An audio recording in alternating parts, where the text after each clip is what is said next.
Capital TV Bihar देख रहे हैं। मैं हूं आपके साथ समीक्षा तिवारी। बिहार की सियासत में एक बार फिर अंदरूनी लड़ाई खुलकर सामने आती हुई दिखाई दे रही है। ऊपर से सब कुछ शांत दिखाई दे रहा है, लेकिन सत्ता के गलियारों में सीटों को लेकर जबरदस्त खींचतान मची हुई है। एक तरफ एनडीए जीत के आंकड़ों का गणित बैठा रहा है, तो दूसरी तरफ उसी गठबंधन के दो सबसे बड़े सहयोगी बीजेपी और जेडीयू आमने सामने खड़े नजर आ रहे हैं। कौन कितनी सीट लेगा, किसका कद बड़ा है और किसकी बात ज्यादा सुनी जाएगी, इसको लेकर पर्दे के पीछे लगातार बैठकों और रणनीतियों का दौर जारी है। उधर विपक्षी खेमे में भी हालात आसान नहीं नजर आ रहे हैं। तेजस्वी यादव की पार्टी पर अब सहयोगी दल नहीं बल्कि समर्थन देने वाले दल भी लगातार दबाव बनाने लगे हैं। ओवैसी की पार्टी एआईएमआईएम ने ऐसा दांव चल दिया है जिसने महागठबंधन की राजनीति में नई बहस छेड़ दी है। सवाल यह है कि क्या ये सिर्फ विधान परिषद का चुनाव है या फिर 2029 के लोकसभा चुनाव और राजनीतिक लड़ाई की शुरुआत। क्या है पूरी खबर बताएंगे आपको स्पेशल स्टोरी में। एमएलसी चुनाव से पहले एनडीए में महाभारत, सीटों पर सियासत, सहयोगियों में टकराव, जेडीयू में टिकट के लिए मंथन तेज। बिहार की राजनीति इन दिनों विधान परिषद की 10 सीटों पर होने वाले चुनाव को लेकर ज्यादा गर्म होती जा रही है। ऊपर से देखने पर तस्वीर काफी आसान नजर आती है। विधानसभा में मौजूदा संख्या बल के हिसाब से राष्ट्रीय जनतांत्रिक गठबंधन यानी एनडीए आराम से 9 सीट जीत सकता है, जबकि महागठबंधन के खाते में 1 सीट जाती हुई दिखाई दे रही है। लेकिन राजनीति में जो दिखता है अक्सर मामला उससे कहीं ज्यादा गहरा और पेचीदा होता है। इस बार भी कुछ ऐसा ही देखने को मिल रहा है। एक तरफ जहां एनडीए और महागठबंधन अपने अपने उम्मीदवारों को लेकर रणनीति बना रहे हैं, तो वहीं दूसरी तरफ एनडीए के अंदर ही सीटों को लेकर खींचतान शुरू हो गई है। खासकर बीजेपी और जनता दल यूनाइटेड यानी जेडीयू के बीच एक बार फिर बड़े भाई और छोटे भाई की राजनीति सामने आती दिखाई दे रही है।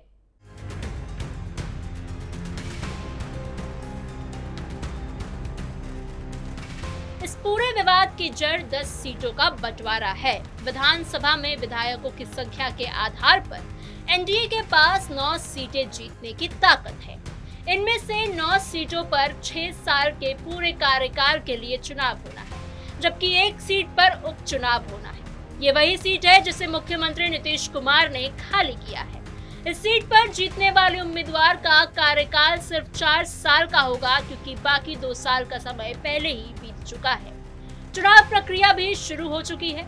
1 जून से नामांकन की प्रक्रिया शुरू हो गई है और 8 जून तक उम्मीदवार अपना नामांकन दाखिल कर सकेंगे। अगर उम्मीदवारों की संख्या सीटों के बराबर होती है तो सभी उम्मीदवार निर्विरोध चुने जाएंगे। लेकिन अगर मुकाबला हुआ तो 18 जून को मतदान होगा और उसी दिन शाम तक नतीजे भी घोषित कर दिए जाएंगे। इन चुनावों को लेकर सबसे ज्यादा चर्चा तब शुरू हुई जब बिहार सरकार के मंत्री और जेडीयू के वरिष्ठ नेता श्रवण कुमार ने बड़ा दावा कर दिया।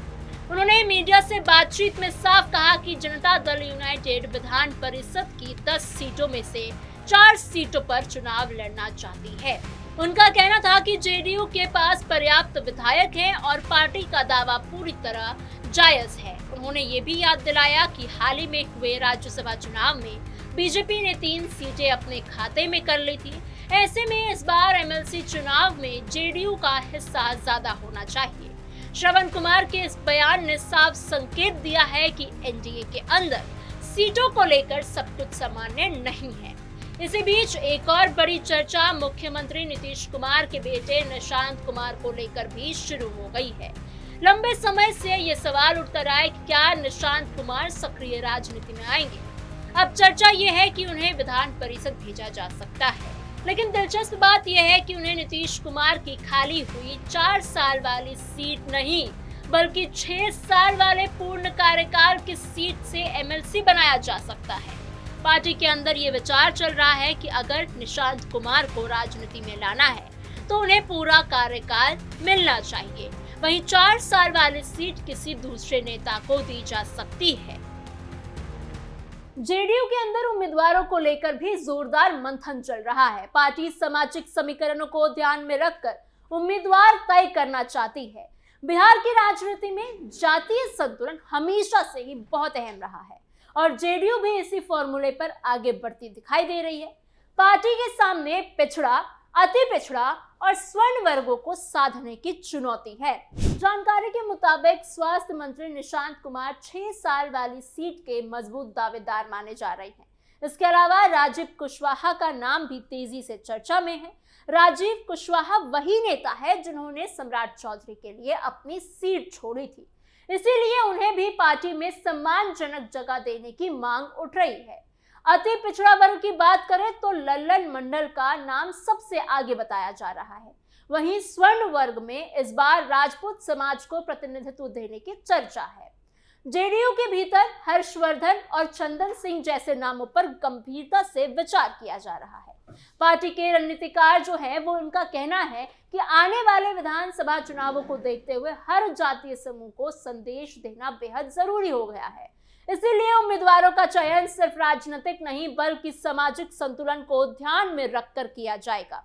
तो वहीं दूसरी तरफ बीजेपी भी अपनी तैयारी में जुट गई है। शुरुआत में पार्टी 3 सीटों के हिसाब से रणनीति बना रही थी, लेकिन अब जेडीयू की ओर से 4 सीटों की मांग सामने आने के बाद बीजेपी भी अपने विकल्पों पर विचार कर रही है दोबारा से। बीजेपी के भीतर भी जातीय संतुलन को लेकर काफी मंथन चल रहा है। पार्टी पिछड़ा, अति पिछड़ा और दलित और स्वर्ण समाज को साधने की कोशिश में लगी हुई है। बताया जा रहा है कि बीजेपी की प्रदेश कार्य समिति ने करीब 12 नामों की सूची तैयार की है और अब उनमें से अंतिम नाम का चयन किया जा रहा है। बीजेपी की संभावित सूची में प्रेम रंजन पटेल का नाम प्रमुखता से लिया जा रहा है। वो कुर्मी समाज से आते हैं और संगठन में उनकी अच्छी पकड़ मानी जाती है। इसके अलावा कायस्थ समाज से संजय मयूख का नाम भी चर्चा में है। ब्राह्मण समाज से लाजवंती झा और दलित समाज से गुरु प्रकाश को भी मजबूत दावेदार माना जा रहा है। बीजेपी चाहती है कि उसका उम्मीदवार चयन ऐसा हो जिससे विधानसभा चुनाव से पहले सभी सामाजिक वर्गों में एक पॉजिटिव संदेश जाए।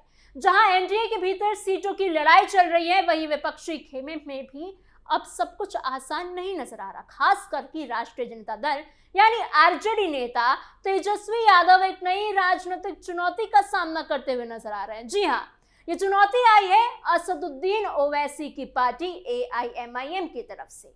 एआईएमआईएम के बिहार प्रदेश अध्यक्ष अख्तरुल इमान ने सार्वजनिक रूप से मांग की है कि तेजस्वी यादव उनकी पार्टी की एक नेता को विधान परिषद भेजे।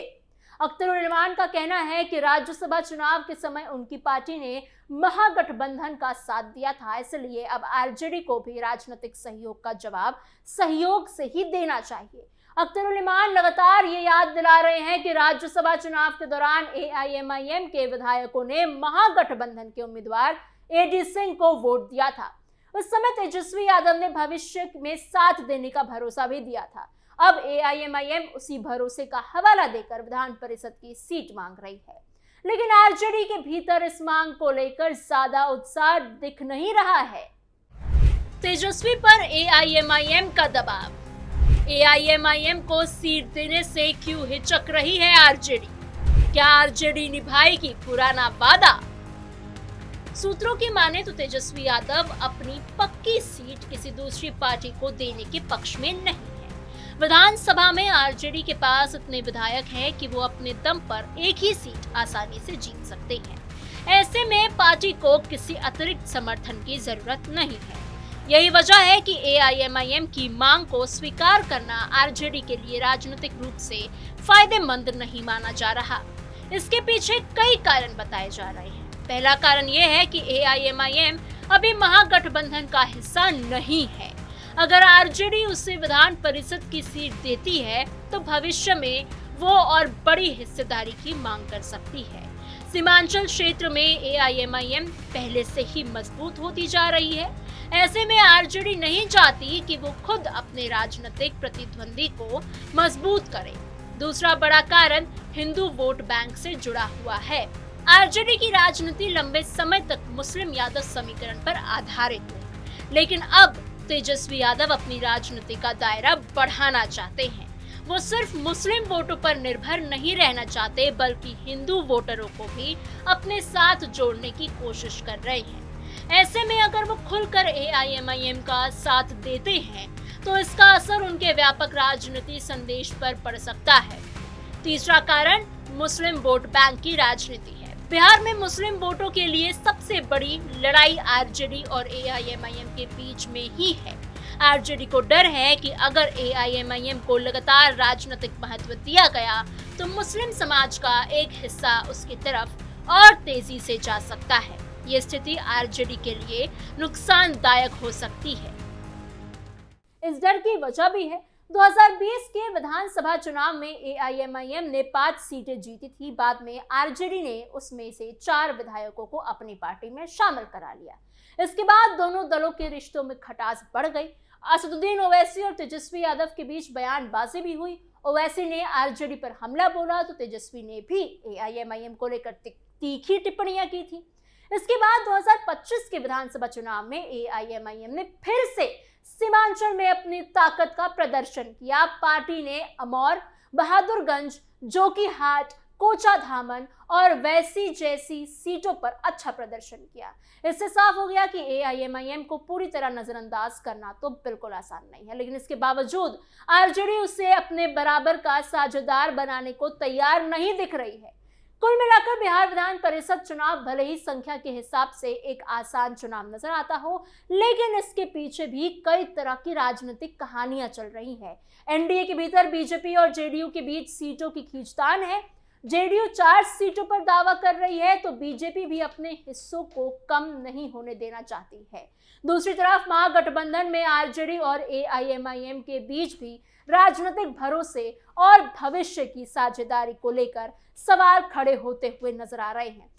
ऐसे में ये चुनाव सिर्फ बिहार के 10 सीटों का चुनाव नहीं रह गया है, यह बिहार की आने वाली राजनीति, जातीय समीकरणों, गठबंधन की मजबूती और आने वाले लोकसभा और विधानसभा चुनावों की दिशा तय करने वाला एक अहम राजनीतिक संकेत भी बनता जा रहा है।